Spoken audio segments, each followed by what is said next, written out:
다리 떨림이 왜 변화의 신호일까요? 오늘 지금 몸이 달라지는 운동 하나를 가지고 왔습니다. 떨림이 왜 변화의 신호인지 과학적으로 설명드리겠습니다. 기구 없이 집에서 가능한 마부 자세 이야기입니다. 이 자세는 오래전부터 검증돼 왔습니다. 근육이 떨린다는 것은 근섬유가 한계점에 도달했다는 의미입니다. 이 순간이 바로 근육이 더 강해져야겠다고 각성하는 순간입니다. 유러피언 저널 어플라이드 피지알러지 연구에서도 근육 떨림이 신경근 적응의 핵심 신호라고 밝혔습니다. 그러니 떨림을 두려워하지 마세요. 그것은 성장의 증거입니다. 첫 번째 변화, 하체 근력 강화. 첫 번째 변화는 하체 근력입니다. 허벅지와 엉덩이, 종아리까지 한 번에 함께 사용됩니다. 움직이지 않고 버티는 등척성 수축이 근육을 깊게 자극합니다. 정적 스쿼트가 하체 근육을 강하게 활성화한다는 연구가 있습니다. 유러피언 저널 오브 어플라이드 피지알러지에 실린 내용입니다. 특히 대퇴사두근과 햄스트링 둔근이 동시에 수축하면서 하체 전체가 하나의 파워 유닛으로 작동합니다. 일반 스쿼트는 움직이면서 근육이 이완과 수축을 반복하지만 마부 자세는 지속적인 긴장 상태를 유지해 근육 자극 시간이 3배 이상 깁니다. 이런 등척성 수축은 근육 내부 미토콘드리아 밀도를 높여 에너지 생산 능력까지 향상시킵니다. 두 번째 변화, 지구력 향상. 두 번째 변화는 지구력입니다. 가만히 버티는 동안 근육과 신경이 함께 단련됩니다. 저널 오브 스트렝크스 앤드 컨디셔닝 리서치에 등재된 연구입니다. 근지구력은 근육이 얼마나 오래 힘을 낼 수 있는가를 의미합니다. 마부 자세를 처음 시도하면 30초도 힘들지만 꾸준히 하면 한 달이면 3분 이상 버틸 수 있게 됩니다. 이 과정에서 느린 근섬유가 발달하고 근육 내 모세혈관이 증가하며 젖산 제거 능력도 향상됩니다.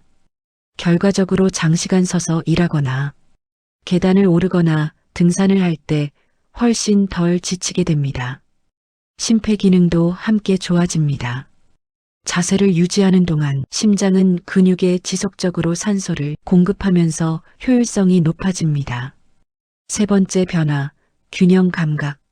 세 번째 변화는 균형 감각입니다. 자세를 낮추면 코어와 고관절이 자연스럽게 함께 작동합니다. 이 능력은 계단을 내려갈 때 몸을 안정적으로 지켜줍니다. 나이가 들수록 더 중요해집니다. 마부 자세는 몸의 무게 중심을 낮추면서 골반과 코어 근육을 강제로 활성화시킵니다. 복행근, 복직근, 척추기립근이 동시에 작동하며 척추를 안정화시킵니다. 고유 수용 감각, 즉 내 몸이 공간에서 어떤 위치에 있는지 감지하는 능력도 향상됩니다. 발바닥의 수많은 신경 수용체가 미세한 균형 변화를 감지하고 뇌는 이 정보를 처리해 자세를 자동으로 조정합니다.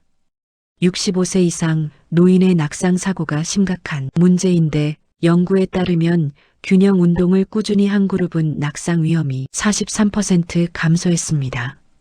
네 번째 변화, 관절 안정. 다음으로는 관절 안정입니다. 마부 자세는 점프가 없고 급한 충격도 거의 없습니다. 무릎과 고관절이 같은 방향으로 정렬되며 움직입니다. 그래서 관절 부담이 자연스럽게 줄어듭니다. 달리기는 착지할 때마다 체중의 3배 충격이 무릎에 가해지고 점프는 체중의 5배 충격이 무릎에 가해집니다. 따라서 근육으로 준비되지 않는 조건에서 달리기를 하면 통증을 유발할 수도 있습니다. 하지만 마부 자세는 체중의 0.8배 정도만 가해져 매우 안전합니다.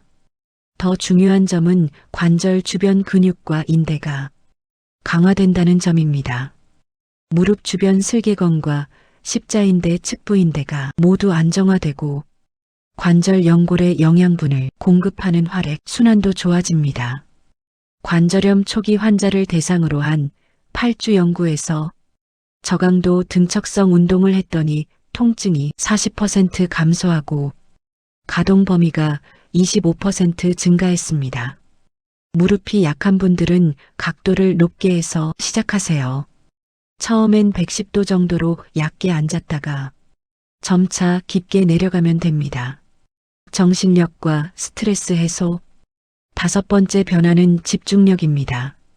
마부 자세로 시간이 지나면서 점차 다리가 떨리기 시작하면 생각도 함께 흔들립니다. 그 순간 자세를 유지하면 주의가 호흡으로 모입니다. 몸과 마음이 함께 훈련되는 이유입니다. 불편함을 견디는 과정에서 전전두엽, 피질이 활성화됩니다. 이 부위는 의지력, 자제력, 집중력을 담당하는 뇌의 사령탑입니다. 마부 자세는 일종의 능동적 명상입니다. 강한 신체적 자극 속에서도 마음을 고요하게 유지하는 훈련입니다. 6번째 변화는 스트레스 완화입니다. 천천히 숨을 쉬면 몸이 먼저 가라앉습니다. 호흡이 느려질수록 긴장도 함께 낮아집니다. 그래서 마음이 차분해집니다. 깊고 느린 호흡은 부교 감신경을 활성화시킵니다. 심박수가 내려가고 혈압이 안정되며 스트레스 호르몬인 코르티솔이 감소합니다. 동시에 세로토닌과 엔돌핀 분비가 증가합니다. 3개월 이상 꾸준히 한 사람들의 스트레스 지수가 평균 18% 감소했다는 연구 결과도 있습니다. 호흡법 효과로 2배로, 마부 자세의 효과를 2배로 만드는 호흡 비밀을 알려드립니다. 복식 호흡이 핵심입니다. 코로 들이마실 때 배를 부풀리고 입으로 내쉴 때 배를 당깁니다. 들숨 4초, 날숨 8초 리듬을 유지하세요. 왜 복식 호흡일까요? 가슴 호흡은 폐의 70%만 사용하지만 복식 호흡은 횡격막을 최대한 내려 폐 전체를 활용합니다. 산소 공급량이 30% 증가하고 근육에 더 많은 에너지가 전달됩니다. 동시에 배를 움직이면서 코어 근육이 자연스럽게 활성화됩니다. 복행근이 수축하며 척추를 보호하고 자세를 더 안정적으로 만들어줍니다. 호흡 리듬을 잃지 않는 게 중요합니다. 떨릴 때 숨을 참으면 근육에 산소가 부족해져 금방 지칩니다. 오히려 떨림이 시작될 때 호흡에 더 집중하세요. 날숨을 길게 하면 긴장이 풀리면서 조금 더 버틸 수 있습니다. 실전 방법 단계별 가이드. 이제 직접 해보겠습니다. 발끝은 바깥 방향으로 둡니다. 엉덩이를 천천히 아래로 내립니다. 허벅지가 바닥과 평행이 되게 합니다. 허리는 곧게 펴줍니다. 가슴은 자연스럽게 들어 올립니다. 시선은 정면을 향합니다. 고개는 숙이지 않습니다. 무릎은 발끝 방향을 유지합니다.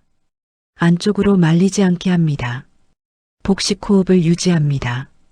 숨은 깊고 천천히 쉽니다. 30초부터 시작합니다. 몸 상태를 먼저 확인합니다. 익숙해지면 시간을 늘립니다. 최종 목표는 3분입니다. 다리가 떨리기 시작합니다. 이때가 가장 중요합니다. 지금 성장 중이라고 말합니다. 떨림을 멈추려 하지 않습니다. 마부 자세는 전신 운동입니다. 하체와 코어를 함께 씁니다. 매일 3분이면 충분합니다. 꾸준함이 핵심입니다. 한 달 뒤 변화를 느낍니다. 몸과 마음이 함께 강해집니다. 쿨다운과 주의사항.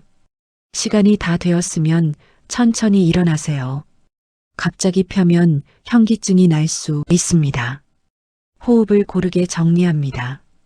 발 뒤꿈치에 힘을 주며 아주 느리게 다리를 펴세요. 일어선 후 제자리에서 가볍게 흔들며 긴장을 풉니다. 쿨다운은 반드시 필요합니다. 허리가 아프면 정렬을 다시 점검하세요. 어지러우면 호흡을 멈췄는지 확인하세요. 통증과 불편함은 다릅니다. 마무리와 마음가짐. 마부 자세는 단순한 운동이 아닙니다. 나와의 약속을 지키는 시간입니다. 작은 불편함을 통제하는 법을 배우는 훈련입니다. 30초라도 시작했다면 이미 변화는 시작됐습니다. 내일은 35초, 모레는 40초가 될 수 있습니다. 기억하세요.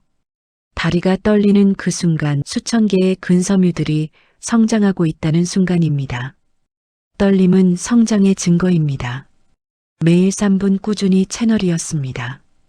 여러분의 꾸준함이 결국 여러분의 천하를 만듭니다. 오늘도 함께 해주셔서 감사합니다. 구독과 좋아요를 잡아준 당신은 멋쟁이.